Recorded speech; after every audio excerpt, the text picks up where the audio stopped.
हम लोग षटकर्म का अभ्यास पढ़ रहे हैं। षटकर्म में भी हम लोग अभी धोती पर हैं। धोती में हम लोगों ने अंतर धोती कंप्लीट कर लिया हुआ है। अब हम लोग दंत धोती पर आएंगे। आज से हम लोग दंत धोती शुरू करेंगे। दंत धोती के 5 प्रकार बताए गए हैं। कुल 5 हैं, हालांकि 4 हैं, कर्णरंध्र 2 हैं, तो उसको मिलाकर के 5 दंत धोती कहा गया है। ऐसा श्लोक में भी है। दंत धोती में कहा गया है, पहला दंत मूल है, दूसरा जिह्वा मूल है, तीसरा कर्णरंध्र है जिसमें कि 2 है, तो तीसरा और चौथा इसको माना गया है। और फिर उसके बाद कपाल रंध्र धोती है।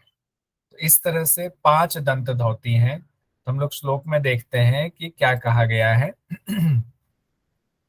दंत धोती में कहते हैं, दंत मूलम जिह्वा मूलम रंध्रं च कर्ण युग्मयो कपाल रंध्रम पंचयते। 5 शब्द यहाँ पर देखिए पंचयते कहा गया है। जनरली हम लोग गलती कर जाते हैं, 4 मान लेते हैं, जबकि श्लोक में साफ साफ पंचयते शब्द कहा गया है। दंत धोतिर विधीयते। दंत धोती के 5 भेद हैं, दंत मूल, जिह्वा मूल, कर्ण रंध्र 2 और कपाल रंध्र 1।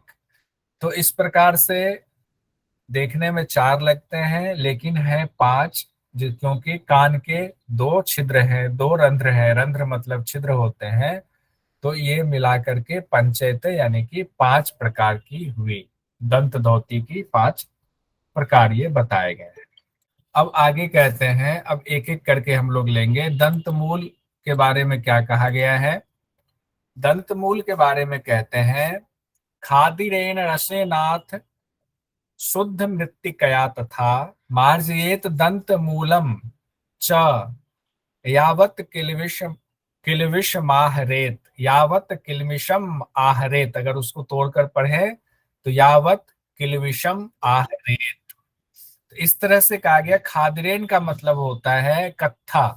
खादिर मतलब कत्था, कत्थे का पेड़ होता है, गांव में अभी भी कहते हैं। खेड़ का पेड़ उसको कहा जाता है, खेड़ का पेड़ कहा जाता है। उसी से कत्था बनता है।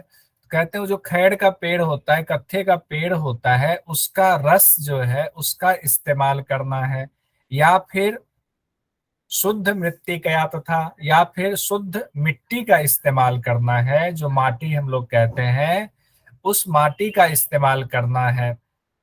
कब तक करना, मार्ज ये मतलब मार्जन करना, मतलब रगड़ना या घर्षण करना। तो कब तक घर्षण करने की बात कही गई है। दंत मूल में मार्जन करना है, घर्षण करना है। यावत, तब तक, किलविषम आहरेत, जब तक कि किलविषम मतलब मल जो है, आहरेत मतलब हट ना जाए। जब तक मल पूरी तरह से हट ना जाए तब तक दांत के मूल का शोधन करेंगे। और किन किन चीजों से करेंगे, तो 2 चीजें बताई गई हैं। खादिरेन यानी कि खादिर के रस से या कत्थे के रस से, या शुद्ध मिट्टी से। ये 2 चीजों से हमें करना है। तो एक बार फिर देख लेते हैं दंतमूल धोती में क्या लिखा है। खादिर के रस या विशुद्ध मिट्टी से तब तक दांतों की सफाई करेंगे जब तक कि दांतों का मैल या मल पूरी तरह साफ ना हो जाए। आगे वाला जो श्लोक है उसको देखते हैं। आगे कहा गया है, दंत मूलम पराधोती योगिना योग साधने नित्यम कुर्यात प्रभाते तो दंत रक्षा योगवित। दंत मूलम धारणादि कार्येषु योगी नाम मतम। अब योगियों नाम मतम, योगियों के मत में कहते हैं कि योगियों की योग साधना में, यानी कि जो हम लोग योग साधक हैं, योग साधना कर रहे हैं, उसमें दंत धौती का विशेष महत्व है। साधक को दांतों की रक्षा करने के लिए प्रातः दांतों का शोधन करना चाहिए, यानी कि रोज रोज सुबह कहा गया है। कुर्यात प्रभाते नित्यम, कुर्यात प्रभाते, नित्यम मतलब रोज, कुर्यात मतलब करना, प्रभाते मतलब सुबह में। रोज सुबह में दंत धोती का अभ्यास करना चाहिए। इससे दांतों का शोधन होता है, दांतों की रक्षा होती है। दंत मूलम दंत मूलम कहा गया है। धारणादि कार्येषु योगी नाम मतम, धावनादि यहाँ कहा गया, कई जगहों पर पुस्तक में धारणादि शब्द का भी इस्तेमाल किया गया था। हम इसको कंफ्यूजन में नहीं पढ़ेंगे, हम सीधे इसके क्रियाविधि और उसके पर आते हैं, क्यों करते हैं। कहते हैं कब कब करना है, तो दांतों की रक्षा के लिए योगी लोग रोज सुबह दंतमूल धोती का इस्तेमाल करते हैं, और दंतमूल धोती को प्रमुख कर्म भी कहा गया है। अब इसमें जो नेट जेआरएफ में क्वेश्चन आया हुआ है वो इस तरह से आया था कि घेरन संहिता में दंतमूल धोती के लिए किस रस का प्रयोग बताया गया है, ये क्वेश्चन आया हुआ है। देखिए कितना सिंपल क्वेश्चन, अगर हम एक एक सूत्र या एक एक श्लोक को पढ़ लेते हैं तो हम उसमें टिक आराम से लगा सकते हैं। अब कहा गया है नीम का रस, खादिर का रस, बबूल का रस, तिक्त रस। तो जनरली गलती कहाँ होती है, हम सोचते हैं नीम का रस बहुत अच्छा होता है, जो नहीं पढ़े हुए हैं वो अनुमान लगाते हैं कि नीम का रस बहुत अच्छा होता होगा, इसीलिए इसको हम टिक लगा देते हैं।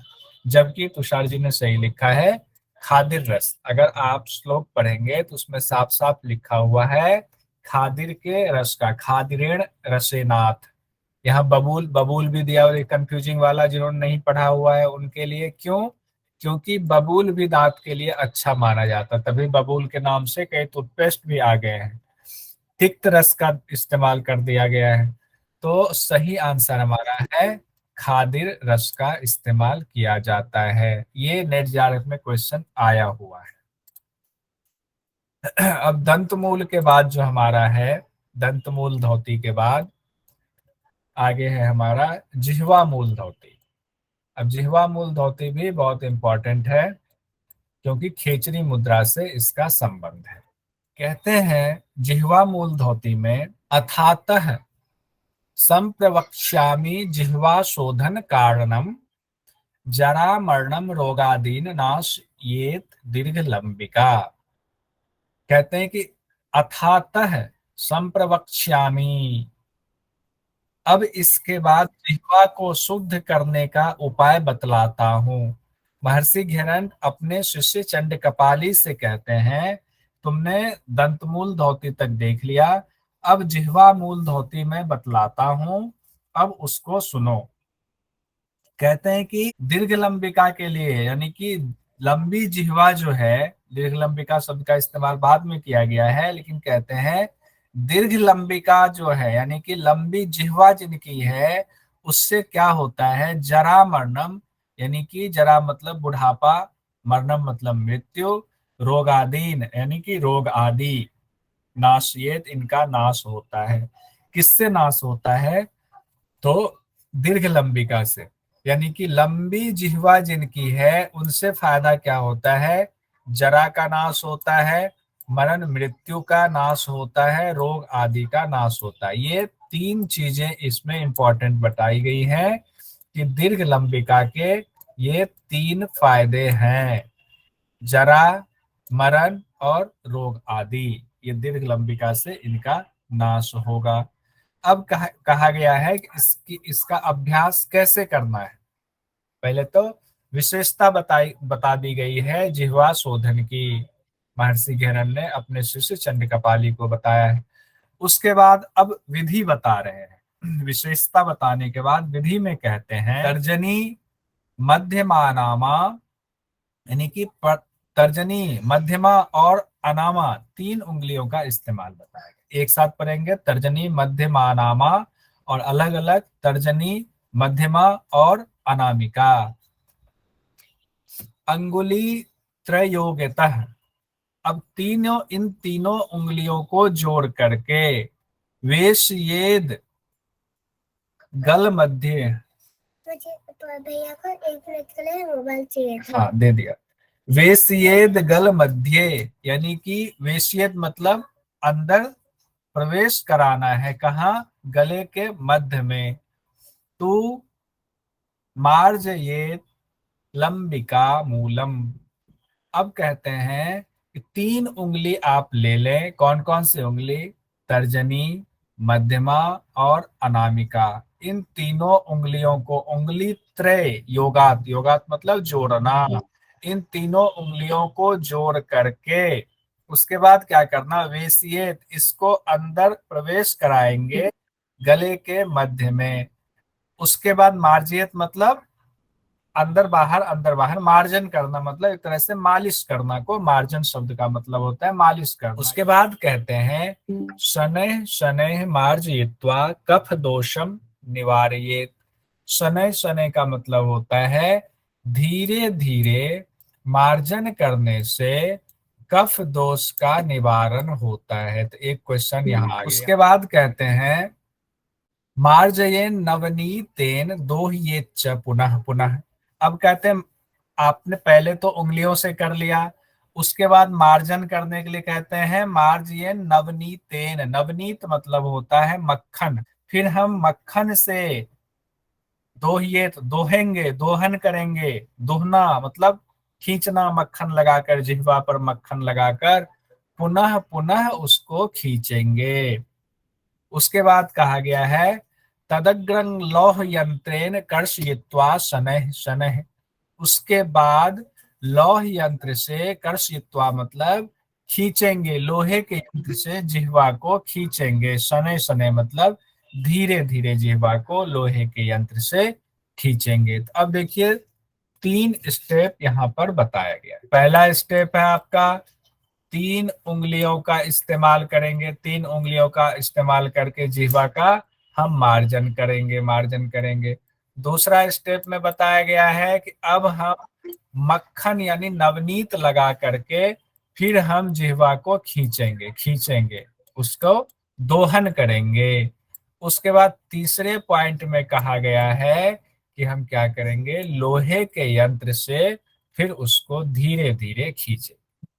ये 3 पार्ट में हमें जिह्वा को लंबा करना है। अब सवाल है कि कब करना है, कितने दिनों तक करना है, तो उसके बारे में आगे कहते हैं नित्यम कुर्यात् प्रत्यनेन रवे उदयके अस्तके एवं कृते च नित्ये तु लंबिका दीर्घतांग व्रजेत। नित्यम कुर्यात रोज करेंगे, रोज इसका अभ्यास करना है। नित्यम कुर्यात प्रयत्नेन मतलब कि पूरे प्रयत्न पूर्वक, पूरी कोशिश करेंगे, जितनी हमारी क्षमता है क्षमता के हिसाब से पूरा यत्न पूर्वक, पूरा प्रयत्न पूर्वक रोज इसका अभ्यास करेंगे। उसके बाद कहा गया है रवै उदय के अस्त के, यानी 2 बार। रवि मतलब सूर्य, उदय और अस्त यानी सूर्योदय के समय अभ्यास करेंगे, और अस्त मतलब कि सूर्यास्त के समय हम इसका अभ्यास करेंगे, यानी कि सूर्य उदय के समय और सूर्य अस्त के समय। तो कहते हैं उससे क्या होगा, एवं कृते च नित्य, जब रोज इसका अभ्यास करेंगे, लंबिका यानी कि हमारी जिह्वा जो है दीर्घतांग व्रजेत मतलब लंबिका जिह्वा हमारी लंबी हो जाएगी। इस तरह से ये अभ्यास पूरा बताएगा। अब एक बार इसको फिर से देख लेते हैं। जिह्वा मूल धोती इसमें कहा गया है कि जिह्वा शोधन का कारण पहले बताया गया है कि इससे जिह्वा लंबी होती है और जरा मरण को दूर भगाता है, रोगों को दूर करता है। ये विशेषता पहले महर्षि घेरन ने बता दिया। उसके बाद विधि बताई गई है तर्जनी, अनामिका और मध्यमा, तीनों उंगलियों को जोड़ लिया और जीभ के मूल में इससे हमने मालिश की मार्जन किया। एक स्टेप हमारा यहाँ कंप्लीट हो गया। उसके बाद दूसरे स्टेप में कहते हैं, उसी में कहते हैं इससे कफ दोष का निवारण होगा पहले। दूसरे में कहते हैं कि इसके बाद नवनीत यानी कि मक्खन से जिह्वा का दोहन करना चाहिए। तो नवनीत से हमने जिह्वा का दोहन कर लिया। कहते हैं फिर क्या करना, फिर लोहे के यंत्र से धीरे धीरे जिह्वा को खींचना चाहिए। लोहे के यंत्र से जिह्वा को हमने खींच दिया। कहते हैं कब कब अभ्यास करना है, तो रोज सुबह और शाम प्रयत्न पूर्वक इसका अभ्यास करना चाहिए। इससे जिह्वा की लंबाई बढ़ जाती है। अब तीसरा है कर्णरंध्र धोती। कर्णरंध्र धोती में 2 आता है, ध्यान रखेंगे क्योंकि कान के 2 छिद्र हैं, 2 रंध्र, रंध्र मतलब छिद्र होते हैं। तो दोनों कानों की सफाई करना, तो उनको 2 मान लिया गया। तो यहाँ तीसरा और चौथा दोनों यहाँ पर सम्मिलित है कर्णरंध्र धोती में। कर्ण रंध्र धोती में कहा गया है तर्जनय अनामिका योगात मार्जयेत। कर्ण रंध्र योग यानी कि तर्जनी अनामिका दोनों को जोड़ करके, योगात मतलब जोड़ना, उसके बाद मार्जन करना है, उसको भी मार्जन करना है। उसके बाद करते हैं कर्ण रंध्र योग। कान के रंध्र में यानी दोनों कानों में तर्जनी और अनामिका उंगली को मिला करके मार्जन करना है। अब देख लीजिए, तर्जनी और अनामिका को मिलाकर देख लीजिए और किस तरह से उसको कान में ले जा करके उसका मार्जन करना है दोनों कानों में। उसके बाद कहते हैं नित्यम अभ्यास योगेन, नित्य इसका अभ्यास करने से नादांतरम प्रकाशियेत। नाद जो है वो आपका प्रस्फुटित होता है, नाद की अनुभूति होती है, वो प्रकाशित होता है, यानी नाद का अनुभव आपको होने लगता है। तर्जनी अनामिका को मिलाकर दोनों कानों के छिद्रों की सफाई करेंगे, रोज अभ्यास से नाद की अनुभूति होती है। अब सवाल इसमें आ सकता है किस धोती के अभ्यास से नाद की अनुभूति होती है। तो नाद शब्द तो सुनाई देगा, नाद हमें सुनना है, तो सुनने का सीधे हम कान से जोड़ लेंगे, तो कर्ण रंध्र धोती से हम जोड़ लेंगे। बहुत सिंपल लॉजिकल ये सवाल का आंसर हमारा हो जाएगा। तर्जनी और अनामिका की बात की गई। इससे पहले दंतमूल में कौन से तीन उंगलियों का इस्तेमाल बताया गया था? तर्जनी तर्जनी अनामिका मध्यमा। तर्जनी अनामिका मध्यमा, ठीक है, यानी बीच की तीनों उंगलियां, साइड की दोनों छोड़कर, ठीक है, ये याद रहेगा। और इसमें तर्जनी और अनामिका यानी कि मध्यमा की चर्चा इसमें नहीं की गई है। उस तीन उंगली में जो कि दंतमूल में हमने लिया है, उसमें से बीच की उंगली यानी मध्यमा को निकाल देंगे तो दोनों उंगलियां बच गई। अगर याद ना हो तो इस लॉजिक से करेंगे तो हमें ध्यान रहेगा कि दो उंगली हमारी उधर बची। कर्ण रंध्र के बाद हमारा है पांचवा है कपाल रंध्र धोती। पांचवा इसलिए है क्योंकि कर्ण रंध्र में दो था, वैसे ये चौथे नंबर पर आता है, लेकिन ये है पांचवा कपाल रंध्र धोती। कपाल रंध्र धोती में कहते हैं बद्धानुष्ठेन दक्षिण मार्जयेद भाल रंध्रकम एवं भ्यास योगेन कफ दोषम निवारयेत। नाड़ी निर्मलताम याति दिव्य दृष्टि प्रजायते निद्रांते भोजनांते च दिवांते च दिने दिने। कपाल रंध्र धोती में कहते हैं बद्धानुष्ठेन, दाहिने हाथ के अंगूठे। देखिए अब यहाँ पर दो चीजें अलग अलग शास्त्रों में चर्चा है। कहीं पर कहा गया है, अलग व्याख्या की गई है एक ही श्लोक की, और अलग पुस्तक में अलग व्याख्या की गई है। एक जगह व्याख्या है वो ये है दाहिने हाथ के अंगूठे से कपाल रंध्र का मार्जन करना है, दक्षिण मार्जन, मतलब कि सीधा कहा गया कि दाहिने हाथ से कपाल रंध्र का के अंगूठे से कपाल रंध्र का मार्जन करना है, और इसके अभ्यास से कफ दोष का निवारण होता है। उसमें तो खैर कोई संशय नहीं, कफ दोष का निवारण होता है और नाड़ी की निर्मलता होती है, नाड़ियों की शुद्धि होती है और दिव्य दृष्टि मिलती है। ये सब जगह एक ही है, लेकिन विधि में अंतर है। अब देखिए इसमें जो विधि बताई गई उसमें कहा गया है दाहिने हाथ की उंगलियों को समेटकर एक कप की आकृति बनानी चाहिए। उस कप की आकृति वाले हाथ में पानी भरकर अपने कपाल रंध्र में यानी ब्रह्म रंध्र में थपकी देनी चाहिए। ये कहा गया है कपाल रंध्र धोती। और ये तो सब जगह एक ही है कि कफ दोष से मुक्ति मिलती है, नाड़ियों की शुद्धि होती है और दिव्य दृष्टि होती है, नाड़ी निर्मल होती है। उसके बाद क्या, कब कब अभ्यास करना चाहिए? निद्रांते, निद्रा की समाप्ति पर यानी कि सोकर उठने के बाद। तो ये सुबह की बात हो गई। भोजन के बाद यानी भोजन करने के बाद करना चाहिए। और दिवांते, निद्रा के पहले, ये तो निद्रा के पहले। और दिवांते हो गया दिन की समाप्ति पर। दिवा अंते, दिवा मतलब दिन और अंत, दिवा की समाप्ति पर कपाल रंध्र की जो है उसका मार्जन करना चाहिए, यानी कपाल रंध्र धोती करना चाहिए। निद्रांते, भोजनांते, दिनांते च दिने दिने 3 बार बताया गया है। तो इसमें दो जगह दो अलग अलग व्याख्या है, ठीक है, कपाल रंध्र धोती को लेकर के अलग अलग पुस्तकों में दोनों आपको दोनों का अर्थ देख लिया हम लोगों ने। निद्रा की समाप्ति करेंगे यानी सुबह उठकर भोजन करने के बाद और निद्रा से पहले यानी सोने से पहले, दीवाना दिन के अंत में करेंगे। सर कर्ण रंध्र के बारे में टाइमिंग मेंशन नहीं है। कर्णरंध्र के बारे में टाइमिंग नहीं दिया गया है, सिर्फ कहा गया है नित्य अभ्यास से नाद की अनुभूति। सिर्फ नित्य शब्द का मतलब रोज करना है, सुबह शाम इस बारे में नहीं कहा गया है गैरन संहिता के श्लोक में। ठीक है, अब यहां तक हमारा दंत धौती कंप्लीट हुआ। अब आगे हमारा हृदय धौती आएगा। शांति पाठ। ओम द्यो शांतिरंतरिक्षगम शांति पृथ्वी शांतिरापः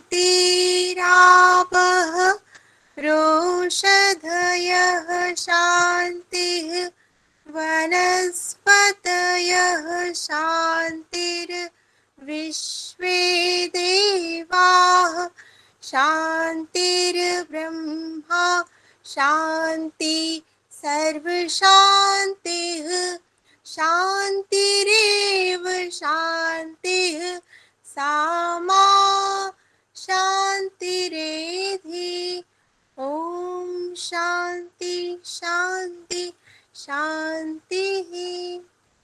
दोनों हाथों को रब कीजिए और धीरे से अपने आँख को ऊपर लगाते हुए आंखें खोलें।